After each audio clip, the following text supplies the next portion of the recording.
you have yourself a Nissan Titan with a lift kit on it, you better go and check your upper control arms because if you do, you may be experiencing what they call a CBC, which is coil box collision. And that's when the upper control arm hits the top of the shock tower. And this is what happens if you do not use the right A-arms. But I don't have time to go out and spend the money to get the correct ones. I need to get back on the road. So we're going to install just some CarQuest Auto Part ones on the front of the truck today, and then we'll get into getting the right ones later on. So before you experience CBC on your Nissan Titan that's been lifted, get in here and do this with some better ones. But if you just want to do stock, I'm going to do this and I'm going to show you how to do it. Let's go. All right, so the guys on at CarQuest hooked this up pretty good here. This is a stock A-arm. Of course, it's supposed to go in like this, but just kind of give you an idea. Again, there's no grease zerk on this. So that's the stock one. That's what it looks like. Here's the one that came off of my Titan. Yeah, all that looks good until you get to right there. And yeah, it snapped that entire ball joint off of there and caused my entire wheel to go bloop. There's a picture here of what it looks like. Look at that. All right, so let's get this one installed so we can get back on the road and have transportation. Step number one, go ahead and jack up the side you're going to work on. Make sure to do some safety precautions down there.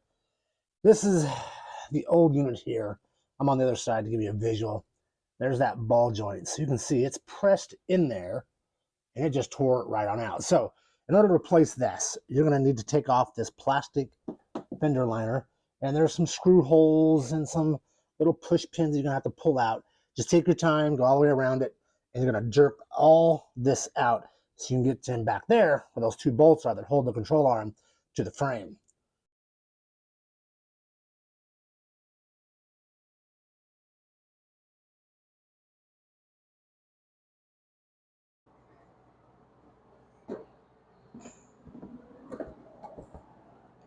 So now that we have that inner liner and fender off there, you can see there's a bolt there and a bolt right back there. Those two there have to come off, and that has to come off. So we're going to first take this one off first.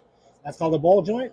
We're going to take off that cotter pin down there and then pull that nut off there, and then we'll separate the two. Let me show you how. Okay, first things first.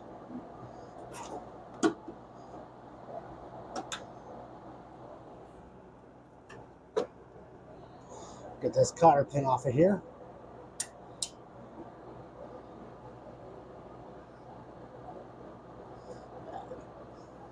Most cotter pins are a little bit different style than this thing. So that tells me someone's been in here once before. And we know that because they put these spacers on the shock towers.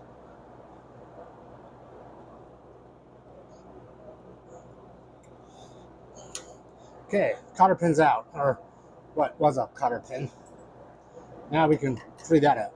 Now I do not have a impact wobble head, so just don't hate me in the comments. All right, let's get this off. There we go. There we go. Now that it's off, go ahead and then screw it back on, just where it's flush.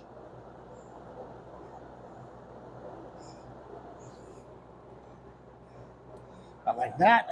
You can give it a couple little love taps here.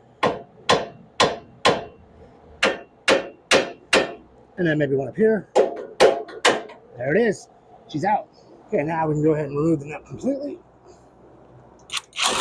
And flung it across there. Now, lift up that A-arm. Make sure you have this supported. You don't want this to move around too much. See how loose that is? Look at that. That's completely shot. That should not be that loose. Nice. All right, next thing is we gotta get way back in there to get those back bolts. So here's your steering linkage. Right there is the nut that we want to take off. There's a bolt back there. That appears to be a 19 right there and a 17 on the back side. Now you can use W40. I like using PB Blaster, but soak these bolts down and go grab yourself a drink. Give it a few minutes to do its thing. Okay, we're going to get this one off. This is going to be the easiest of them to get off. That back one is going to be a nightmare.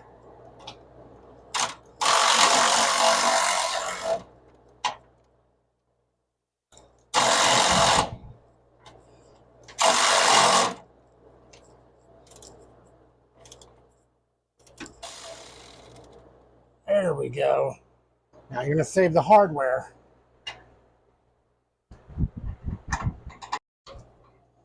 Okay, there's one bolt. Remember, they're going like this.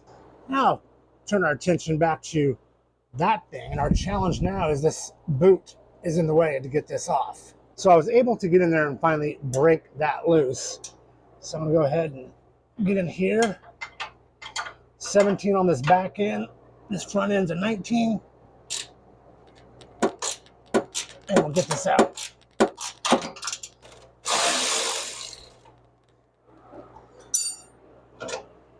All right, there it is. Push this out.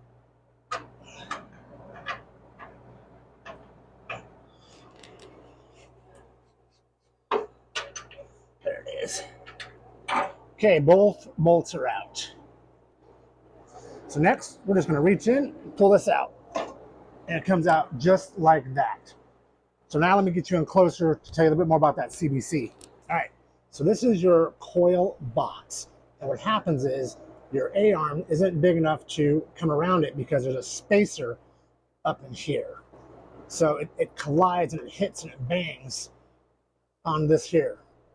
And that's what causes that. And then it tears up your ball joint and everything else. And you get what we have here. So that's what's out. Let's go compare the old one and the new one.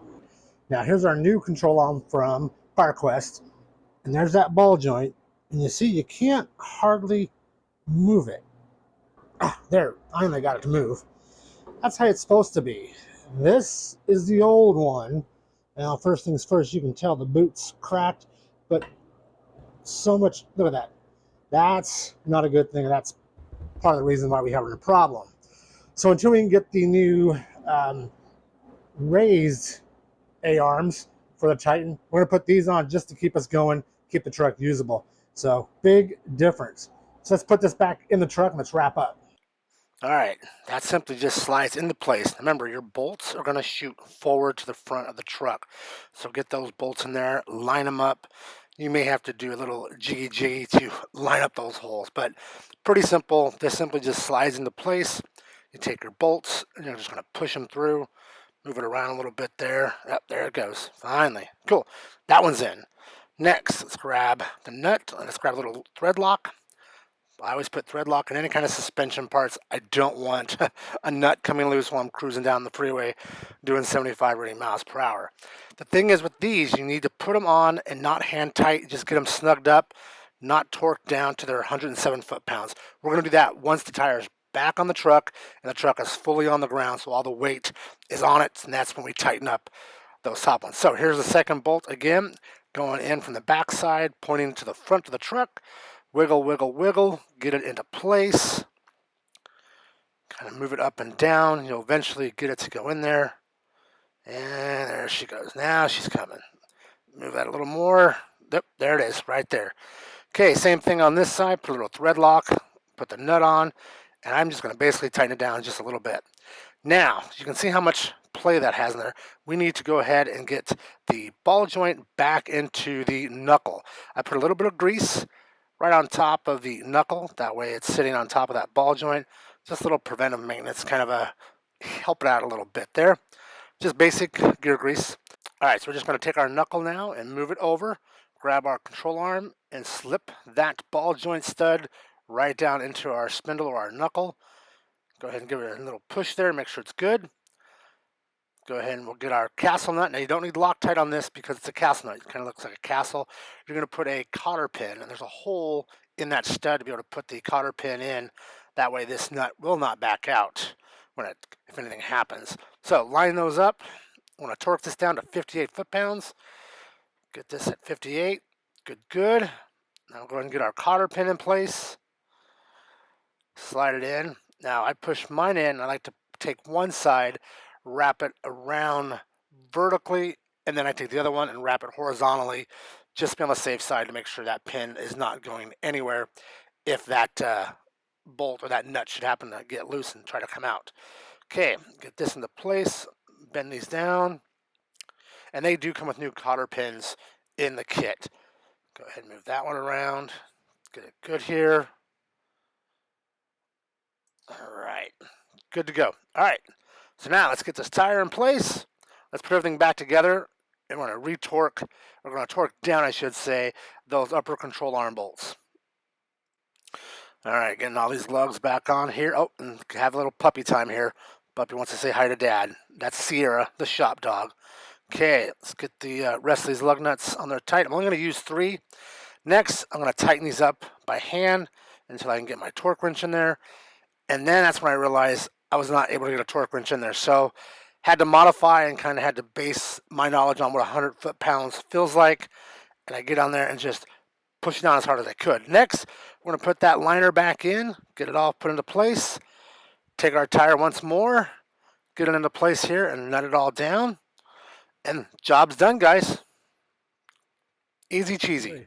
Well, thanks to the guys down at CarQuest for hooking us up with some upper control arms for our Nissan Titan. Easy process. You can do this with hand tools. You don't have to have power tools. And it's probably one of the easiest suspension things to do to your Titan. So if you liked the video, please give me a thumbs up. If you're a Titan owner and you want to see more of these DIY videos on how to repair and maintain your Titan, hit that subscribe button. And I'll see you next week for another Titan Tuesdays.